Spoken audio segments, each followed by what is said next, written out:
Hi everyone, how are you doing today? I hope you're enjoying it, and I hope you like that video that I just put out about Chris Anthony being on opening bid.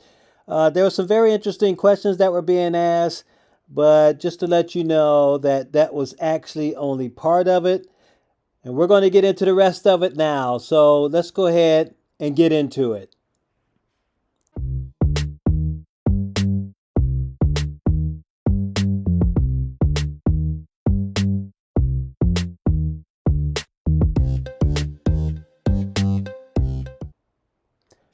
Welcome back to my channel. It's good to have you here at Free Power. We thank you so much for joining us. And we're going to listen to Chris Anthony being interviewed on opening bid. Um, I hope the first part you got into pretty good, but the rest of it is just as good. He continues to ask some very interesting questions.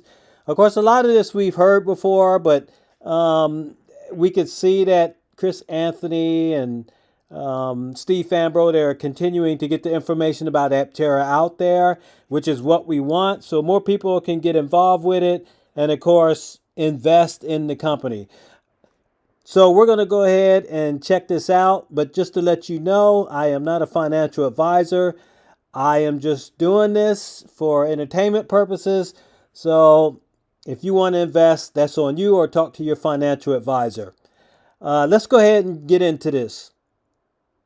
Not to, there's no other way to put it. Like, not to sound like a total dumbass here, but what happens if there's no sun? What happens if it's raining? How does this car move? It still has a battery pack, so you still have a Okay. 400-mile range battery pack. So it is one of the longest range, EVs out there, just by the fact of the size of the battery pack. But we use about a quarter of the energy per mile as the average EV. So our 45 kilowatt hour battery pack gets you a lot further than the battery pack would in other EVs. Most EVs, have 120. Some have 200 kilowatt hour battery packs nowadays in these big SUVs. So, for us, it's all about use the least amount of energy per mile to get where you need to go. What's the biggest challenge you're up against in scaling an operation like this? Is it finding the right people? Is it parts? Is it battery components?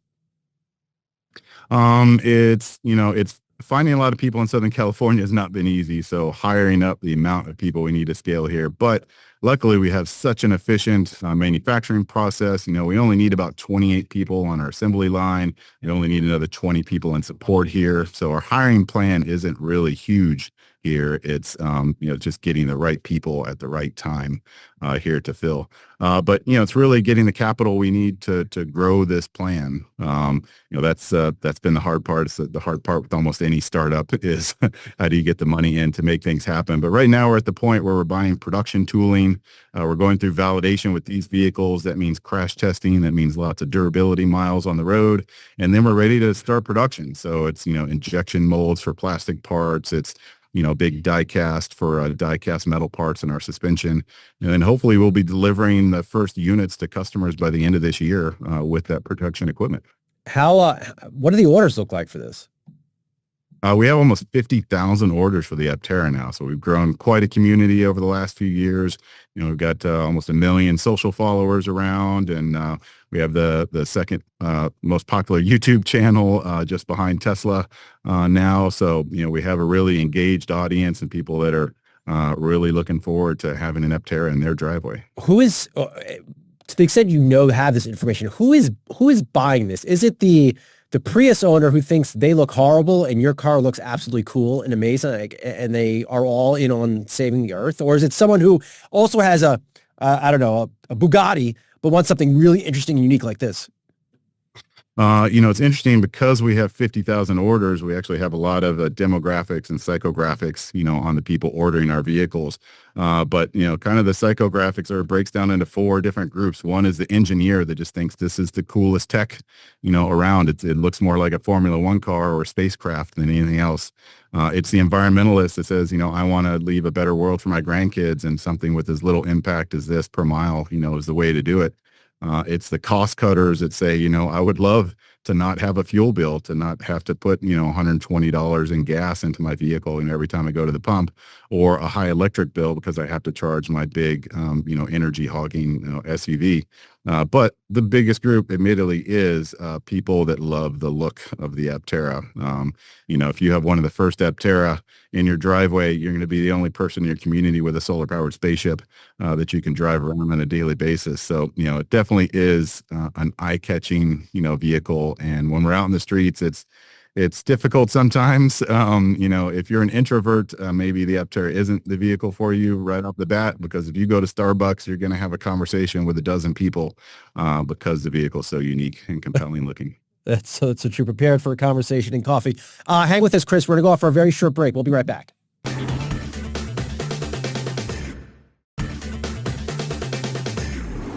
All right, welcome back to Opening Bid Unfiltered. Having a fun chat here with Chris Anthony, co-founder and CEO of Aptera Motors. He's sitting right in his factory in California building these spaceships. I mean, what is the ultimate vision here, Chris? I mean, do you want to be the Henry Ford of solar-powered vehicles? Do you even think like that?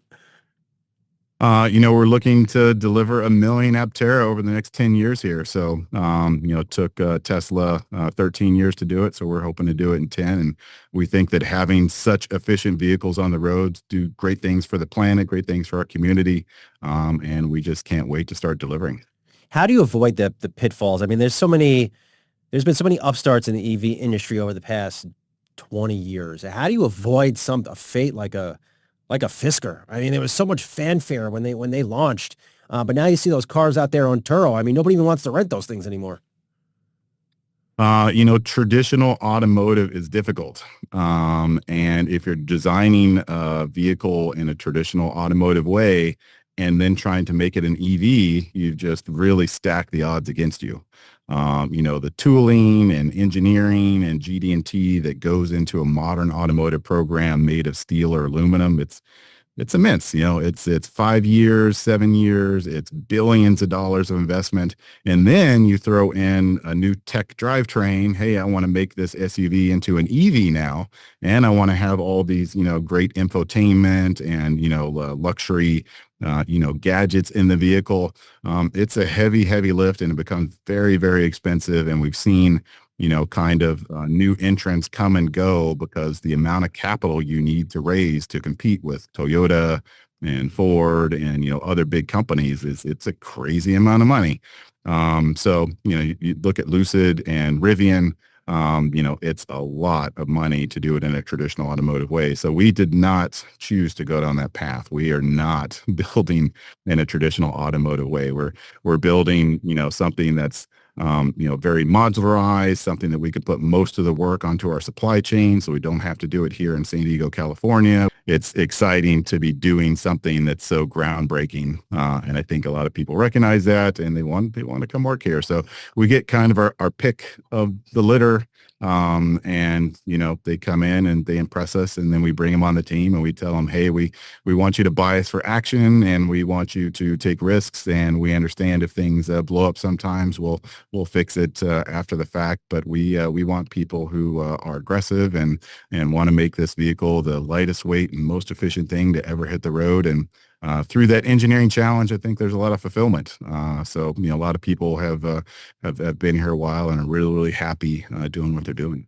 Well, I think you're doing something really important, Chris. I wish you much success. I look forward to continuing to follow your journey, and I look forward to seeing these on the road. I think they would be awesome, and while I'm driving, I would take photos of it. I'm probably not the safest idea, but I'm just telling you what I would do. I think it's really cool stuff. Chris, good to see you. Get some sleep, man.